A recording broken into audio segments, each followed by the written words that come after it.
안녕하십니까. 시작하는 디자이너를 위하여의 김승민입니다. 지난 시간에 이어서 오늘 배울 내용은 이제 제품의 가공 방법, 제품이 어떻게 만들어지나에 대한 내용의 두 번째 금속 가공에 대해서 같이 공부해 보도록 하겠습니다.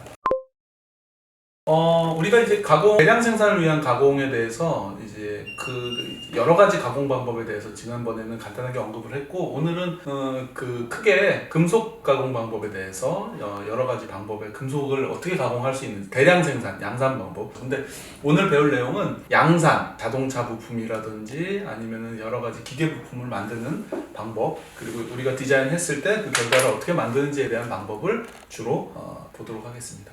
금형을 가지고 찍어내는 방식을 주로 양산 방법에서 많이 쓰고 있고요. 그 금형 방법 중에서 대표적인 것 몇 가지를 좀 보도록 하겠습니다. 가장 대표적인 것 중에 하나는 바로 프레스 금형입니다. 프레스는 뭐예요?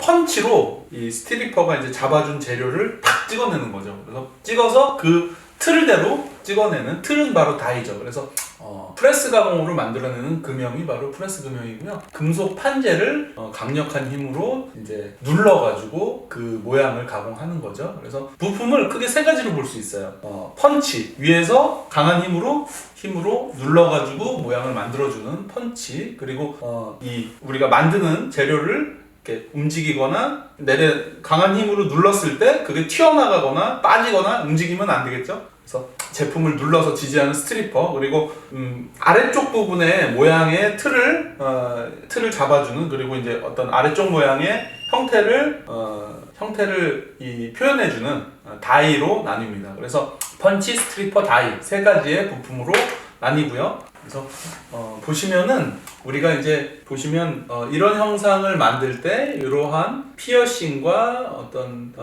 이 다이에다가 이제 형태의 전체적인 형태, 그리고 피어싱 이런 부분들이 이렇게 생겼다면 여기에 이런 부품들이 펀치 같은 것들이 구멍을 뚫어주고, 이제 큰 형태는 밑에서 이제 스트리퍼가 잡아주고, 다이 홀더, 그리고 여기 밑에가 이제 다이 플레이트가 되죠. 위치 결정 플레이트, 정확한 위치가 어떻게 될 것이며, 여기 이제 사진에 있죠. 그리고 가이드 포스트, 그러니까 위에서 누를 때 그 정확한 위치로 가게 해주는 포스트가 존재합니다. 그래서 상당히 복잡하죠. 보시면 경첩이나 이런 것들이, 여러분들이 매일 쓰시는 경첩이 같은 사이즈로 규격화된 제품을 만들려면 이런 프레스 금형으로 만드는 경우가 많습니다. 그래서 펀치는 프레스 금형의 가장 중요한 부품 중 하나로 금속 판재를 직접 가공한다. 스트리퍼는 프레스 금형에서 판재를 눌러서 판재가 이탈하지 않도록 잡아준다. 그래서 스트리퍼를 고정 부인 다이에 고정시킨 고정 스트리퍼 방식과 가동 부인 펀치 쪽에 고정시킨 가동 스트리퍼 방식이 있죠. 그래서 고정 스트리퍼는 이제 다이에다가 이제 스트리퍼가 이제 위치한 거고요. 그리고 펀치에다가 이제 놔서 이게 누르기 전에 이렇게 살짝 잡아주고 누르는 그런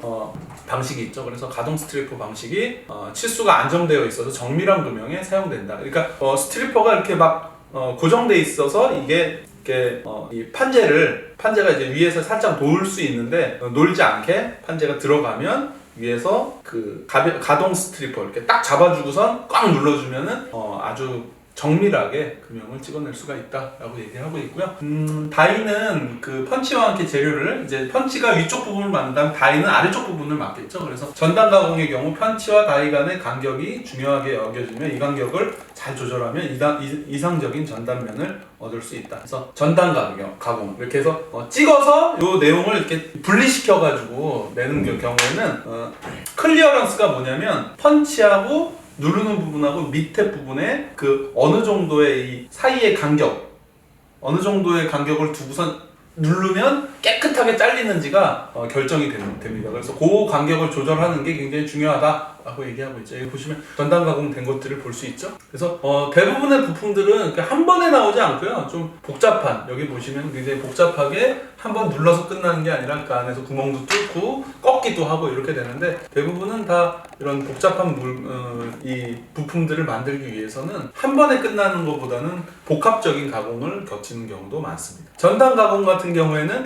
쉬어링이라고도 하는데, 이게 뭐냐면 그 전단면을 가진 거, 그러니까 그 전단하는 가공, 그러니까 잘라낸다는 거죠. 눌러가지고 그거를 이렇게 소재를 이렇게 모양으로 떨어뜨려가지고 구멍을 뚫거나 아니면 어떤 모양을 딱 떨어뜨리는 거죠. 그래서 전단 가공 같은 경우에는 여러분들이 이제 구멍을 뚫거나 아니면 윤곽을 모양을 만드는 방법이라고 볼 수 있습니다. 그래서 위에 보시면은 이런 가공제를 눌러서 아래로 떨어뜨려서 그것을 이제 떨어뜨린 걸 쓰느냐 아니면은 남겨진 걸 쓰느냐 요거에 따라서 블랭킹과 피어싱이 결정되는데요. 블랭킹은 미리 결정되어 있는 윤곽을 전단 잘라내는 거죠. 잘라내는 작업으로 외부에 남는 거는 스크랩이 된다. 그러니까 요 그림에 보시면은 미리 결정되어 있는 윤곽을 잘라내는 거죠. 요거를 쓰고 요거는 이제 스크랩이라고 하는 것은 이제 자투렉이라고 하죠. 이게 사람들이 이제 자투리 이거는 필요 없는 부분들, 요 부분을 쓰는 거죠. 그래서 어떤 부분을 딱 썼을 경우에 딱 눌러가지고 요 부분을 쓰는 거고요.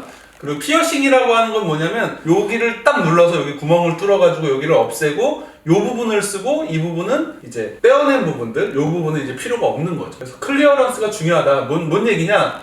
다이 여기 이제 남는 부분들에 대한 요 형태와 그리고 지금 눌러가지고 지금 떼내야 하는 부분에 그 펀치가 있죠. 펀치가 요거와 이 다이와 펀치 간의 요 간격이 얼마큼 떨어져가지고 누를 거냐가 깨끗하게 잘라내는 굉장히 중요한 요소라서 그 부분을 잘 조정을 해야 된다 이런 얘기를 하고 있습니다.